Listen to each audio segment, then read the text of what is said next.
Hello everyone, welcome back to more AEW and TEW 2020. We are here the third week of September for Dark and Dynamite. Definitely has been only about, like 4 months since I last booked. Whoops. But let's hope that things still can go fine. Our opening match of Dark, the Good Brothers defeat Tokuma Kita Batake, as well as Paul Monk. They are just two regens who are currently in DPW, which is my developmental. Don't worry about it. Jessamine Duke then defeats Yuka Sakazaki.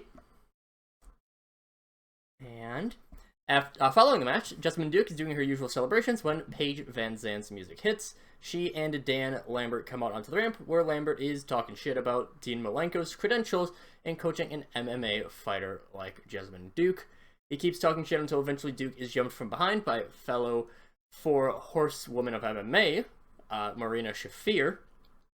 She starts beating her down. Paige Van Zandt rushes in to assist Shafir, but as the beatdown is happening, a hooded figure fights off two members of the American top team, and it is revealed to be Valerie Loretta making her debut, and Dan Lambert is very disappointed at that.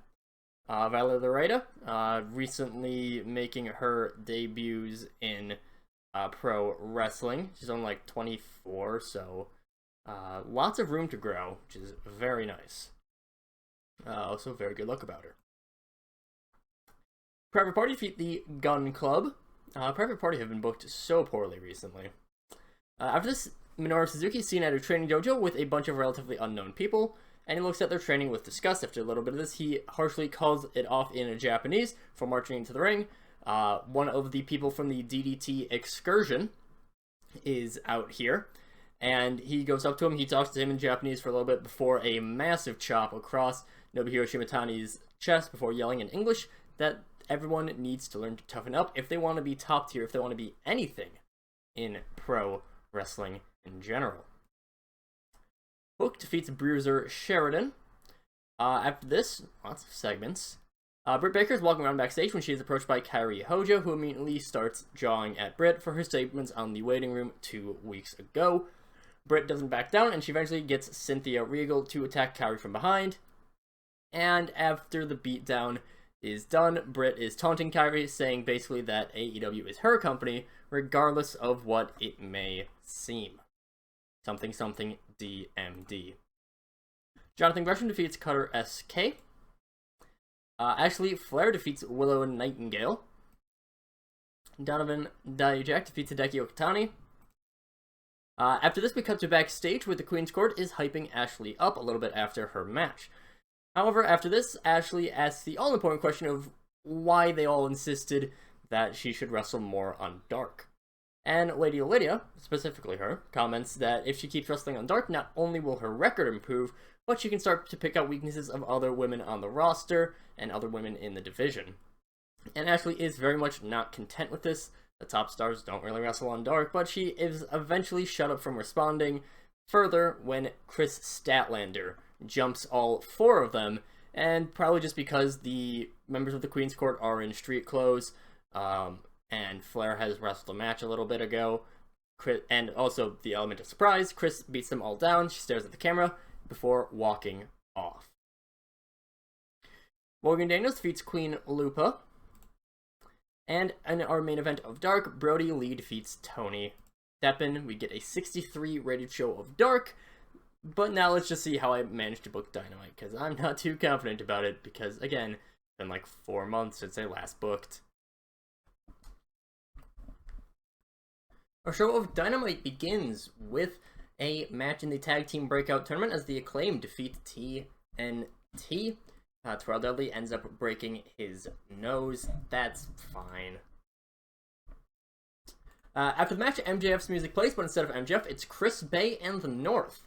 And while usually it would be someone like Ethan Page talking, or MJF talking, Chris Bay is actually the one that gets the lines. He's the one with the mic, and he starts talking. He says, "Congrats, congrats," on all this advancing to the next round of the tournament. Now, I get it. Our boss, MJF, is a little bit disappointed that Ethan and Josh here didn't quite manage to do the same. But we'll make do with what we can. Here's the thing. I'm not here to talk about you two. Not here to talk about the Acclaimed in the ring. I get it. You two are good. You managed to beat those two what's their faces. I'm here to talk to your little hype man, that man in your corner, your manager, let's just say, Mr. Tony Banks. You keep talking about how you make all this cash and merch and mixtapes from all of your big money makers like Big Swole and the Acclaim, but you need to listen up. The Acclaim, they're probably the closest thing you've got to people who can actually make you some money. Ricochet can't talk his way out of the paper bag, and Jonathan Gresham's right at home in Tinkertown. You two have nothing on the VIPs club, and you're the best that Antonio Banks has got? You know what? We can prove that we can make more money than you anytime, any day, anywhere, so you can bring your ass over here to lose to us in anything.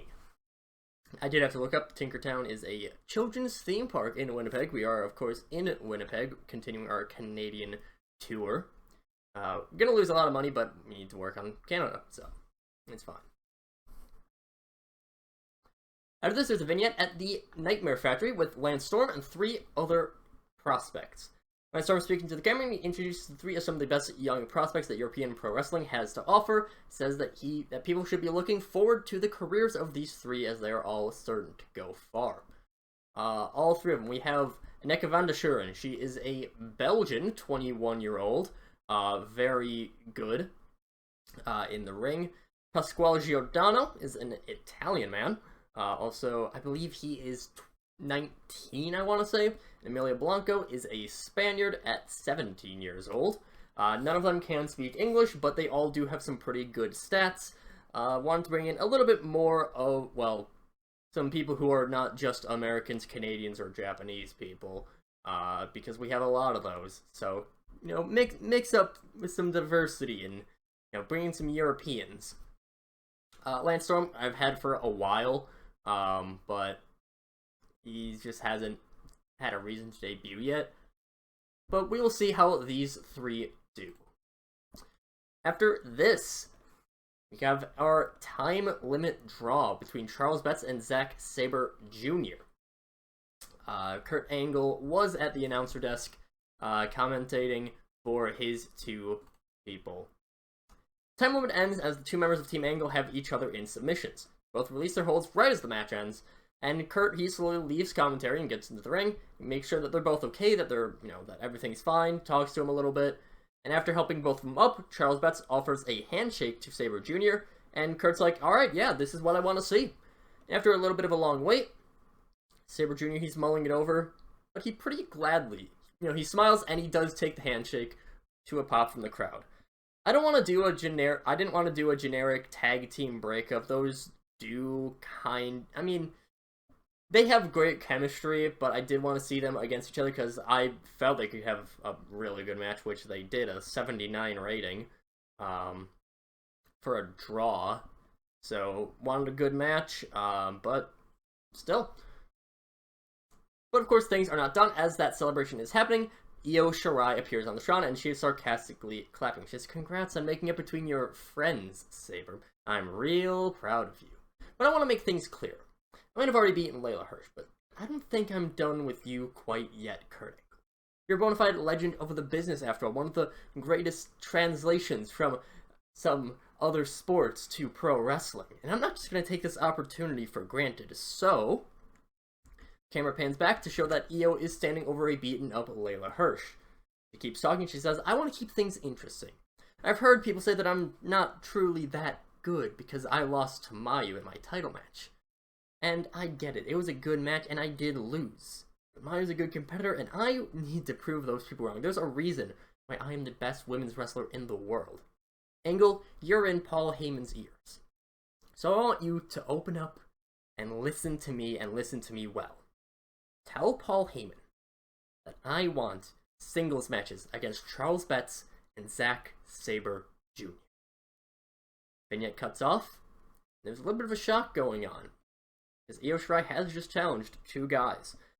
This is something I've been thinking about for a while, and as of time of recording, I believe it was last week, it was fairly recently at least that Rhea Ripley and Akira Tozawa had an actual match. So maybe we can get Io Shirai versus Charles Betts or Zack Sabre Jr. Who knows? After this, we cut to some mass chaos backstage with the commentary team not knowing what's happening until we, as we catch a glimpse of the mysterious figures from last week. I don't remember if they were on Rampage or Dynamite, it might have been both, running off with the Butcher and the Blade in tow. A bloodied Hangman Page rounds the corner, yelling at them before Brock Lesnar pushes him aside and chasing after them as Paul Heyman is calling out for Brock to do so.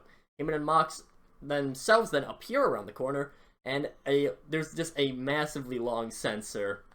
It's comedically long. Probably Mox's face is very blurred out. He is swearing up a storm as Heyman is trying to calm him down. It's not working, and Mox eventually does also join Brock Lesnar in chasing after these mysterious figures, as well as the Butcher and the Blade, who were...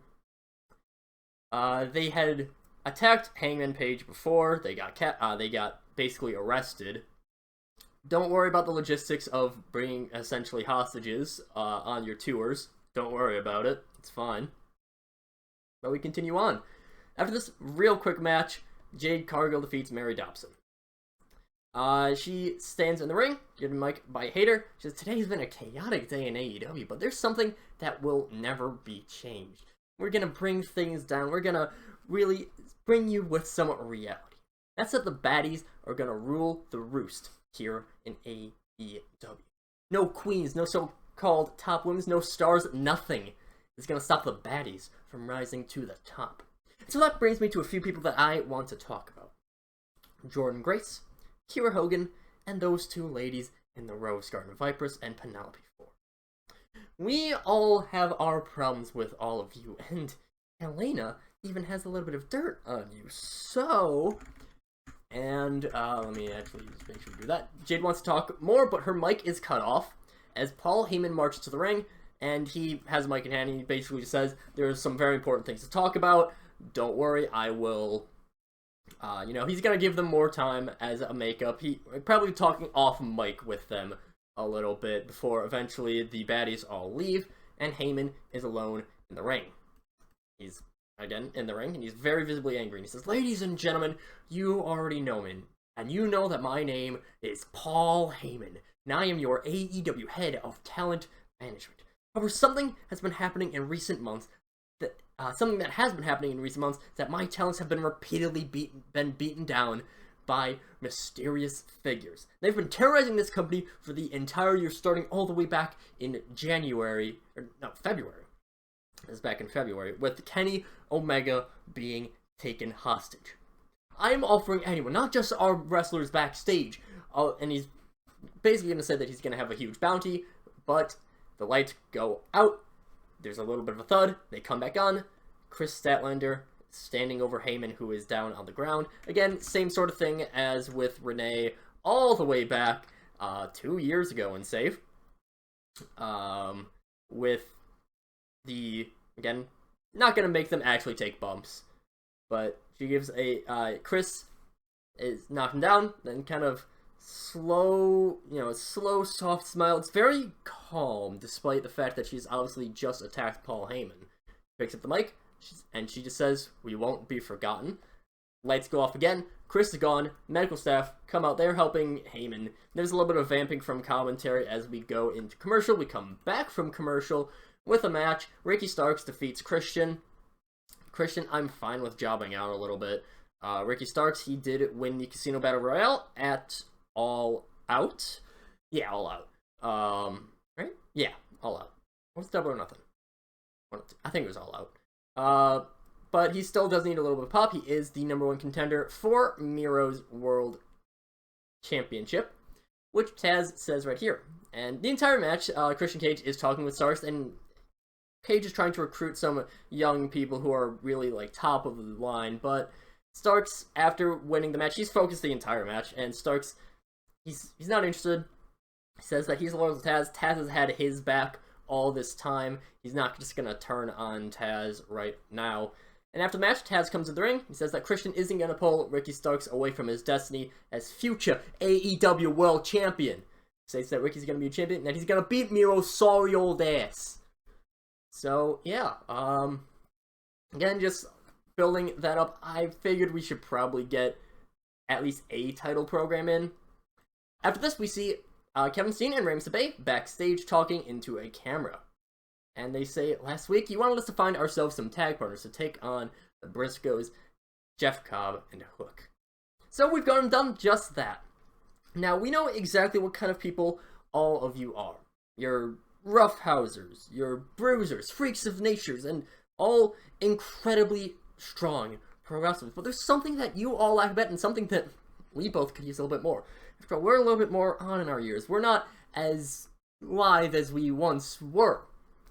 We need some nice, sturdy pillars of AEW. Camera pans out and shows that Darby Allin and Jungle Boy are on either side of them, and they both explain their reasons for joining.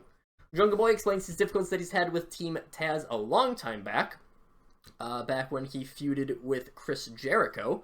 This was also a very early on feud. Taz was basically hired out as mercenaries to help take out Jungle Boy. And if there's anything that's known from my booking, is that grudges are very real. As long as I remember that things like that actually existed. Darby says that he's got much more simple reasons. He respects people like Sabay and Steen. He just wants to show off how good he is. And even against people who are stronger and better than he, or bigger and stronger, not better, he wants to very much say that he is better than everyone else. Not that he knows. Not that everyone else knows it. After this, in a banger of a match, Fergal Devitt defeats Antonio Lautens. A little bit of a thrown together main event. I am still getting to the swing of what my stories are, but we got at least some part of a story here, as it is with it's pinfall with a coup de grace after interference from Jordan Devlin, the Little Prince himself. Get the explanation right here. Fergal was close to losing the match, having been put into the giant swing. Lautens is swinging him around a lot.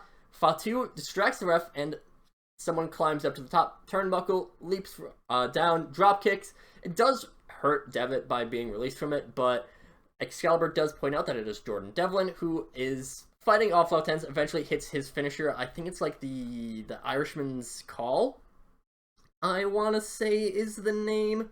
Yeah, Ireland's Call, sorry. Ireland's Call before Fergie hits a coup de grace onto Lautens to win. Devlin enters the match.